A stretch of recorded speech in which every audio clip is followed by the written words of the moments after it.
Hello, welcome back. അപ്പോൾ ചില ഓർമ്മകൾ നമുക്ക് എത്ര ഓർത്തെടുക്കാൻ ശ്രമിച്ചാലും തിരിച്ചു കിട്ടാത്ത ചില ഓർമ്മകൾ ഉണ്ടാവില്ലേ? അതുപോലെ ഒന്നായിരിക്കില്ല നമ്മളെ ഈ ഒരു 3-4 വയസ്സിൽ അല്ലെങ്കിൽ 5-6 വയസ്സിലെയൊക്കെ സ്കൂൾ കാലഘട്ടം എന്ന് പറയുന്നത്. എൻ്റെ ഓർമ്മയിൽ എനിക്ക് എത്ര ശ്രമിച്ചിട്ടും ഓർത്തെടുക്കാൻ പറ്റാത്തൊരു കാലഘട്ടമാണ് അത്. പിന്നെയും എൽ പി സ്കൂളൊക്കെ കഴിഞ്ഞ് യു പിയിലേക്ക് എത്തിയ ഓർമ്മകളൊക്കെ പിന്നെയും ഉണ്ട്. അപ്പോൾ ഇന്ന് ഞാൻ അതുപോലെ തന്നെ ഒരു വീഡിയോ ആയിട്ടാണ് വരുന്നത്. അതായത് എൻ്റെ മോളുടെ ഒരു സ്കൂളിലെ ഒരു ഡേ ഇൻ മൈ ലൈഫ് പോലെ, അതായത് നോർമൽ ഡേ അല്ല, പാരൻസും ടീച്ചേഴ്സും എല്ലാം കൂടി ഉൾപ്പെട്ടിട്ടുള്ള ഒരു ഡേ.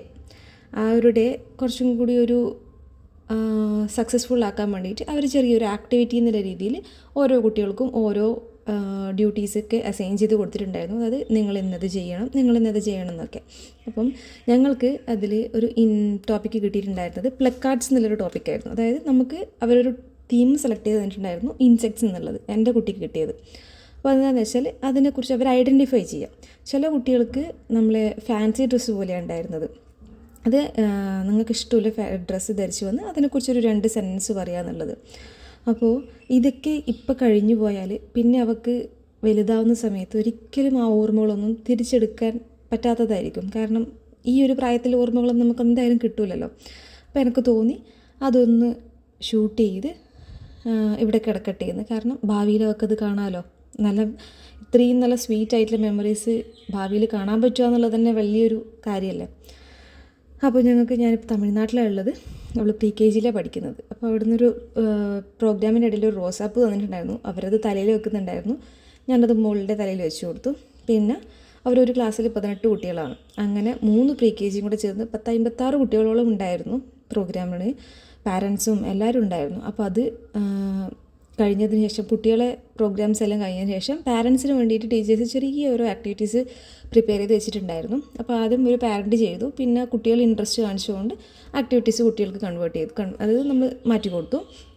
അപ്പോൾ ഇതങ്ങനെ ഓരോ 56 കുട്ടികളും ഇതുപോലെ വന്ന് ചെയ്ത് പോയിട്ടുണ്ടായി. ആ ടീച്ചറുടെ ഒരു ക്ഷമ എന്ന് പറഞ്ഞത് അപ്രീഷിയേറ്റ് ചെയ്തേ പറ്റൂ. കാരണം 56 കുട്ടികളും ഈ ഒരു ബ്ലോക്ക് ഇതുപോലെ ഫോം ചെയ്ത് വരുന്നത്, ഒരാളും അത് ശരിയാക്കി ചെയ്യുന്നില്ല. അപ്പോൾ അത് മൊത്തം ശരിയാക്കി ചെയ്ത് വരുന്നവരെ ടീച്ചർ ഇത്രയും ക്ഷമിച്ച് നിന്ന് അത്രയും എഫേർട്ട് എടുത്തിട്ട് ടീച്ചർ അത് ചെയ്തിട്ടുണ്ടായിരുന്നു.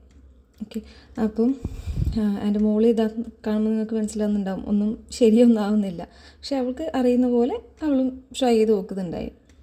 അപ്പോൾ ഇത് കഴിഞ്ഞ് കുട്ടികളുടെ പ്രോഗ്രാം കഴിഞ്ഞ് പാരൻസിന് വേണ്ടി അറേഞ്ച് ചെയ്ത ഈ ഒരു പ്രോഗ്രാമും കഴിഞ്ഞ് പിന്നെ പാരൻസിന് എന്തെങ്കിലും ഉണ്ടെങ്കിൽ പറയാമെന്നുള്ളതെല്ലാം കഴിഞ്ഞ് പിന്നെ നമ്മളെ ദേശീയഗാനമൊക്കെ ചൊല്ലി പ്രോഗ്രാം അവസാനിച്ചിട്ടുണ്ടായിന്.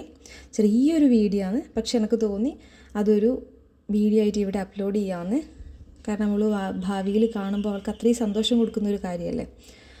അപ്പോൾ ഇത്രയേ ഉള്ളൂ ഇന്നത്തെ വീഡിയോ. ചെറിയൊരു 3 മിനിറ്റിൻ്റെ വീഡിയോ മാത്രം.